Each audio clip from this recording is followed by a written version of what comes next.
Հայաստանի և Ադրբեջանի միջև խաղաղության պայմանագրի երկարաժամկետ կատարման հիմնական երաշխիքը փոխադարձ շահն է, այլ ոչ թե երրորդ երկրների միջամտությունը, Օրբելի կենտրոնի կազմակերպած համաժողովին հայտարարել է արտգործնախարար Արարատ Միրզոյանը։ Նրա խոսքով պայմանավորվածությունները պետք է շահավետ լինեն ինչպես Հայաստանի և Ադրբեջանի, այնպես էլ տարածաշրջանի մյուս երկրների համար։ Նա նաև անդրադարձել է պայմանագրի շուրջ տարածվող մանիպուլյացիաներին, վստահեցնելով, որ դրանք կվերանան, երբ փաստաթղթի տեքստը հանրությանը հասանելի դառնա։ Միրզոյանը չի նշել խաղաղության խաչմերուկ նախագծի հայկական հատվածի բացման կոնկրետ ժամկետներ, ընդգծելով, որ տեխնիկական հարցերի շուրջ քննարկումները, այդ թվում ամերիկյան կողմի հետ, շարունակվում են։ Նախարարը հավելել է, որ ճանապարհի 99 տարվա վարձակալության տարբերակը դիտարկվում է, սակայն վերջնական որոշում դեռ չկա։ Իմ խորին համոզմամբ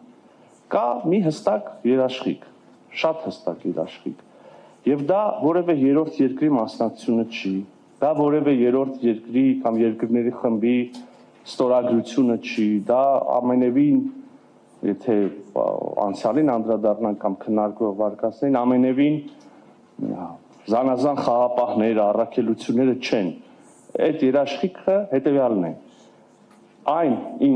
ինչի շուրջ հնարավորություն է ստեղծվել ձեռք բերել պայմանավորվածություն, այն ինչ համաձայնեցվել է եւ դեռ կհամաձայնացվի, մնացած ուղղություններով ձեռնտու է, շահավետ է եւ Հայաստանին, եւ Ադրբեջանին, եւ տարածաշրջանի մյուս երկրներին։ Այս փոխշահավետությունն է, որը կարծում եմ հարատեվություն, երկարատև կյանք է հաղորդելու խաղաղության համաձայնագրին, որը կստորագրվի, հռչակագրին, որը երկրների ղեկավարների կողմից ստորագրվել է, կանոնակարգին սահմանազատման, որը վավերացվել է մեր ազգային ժողովում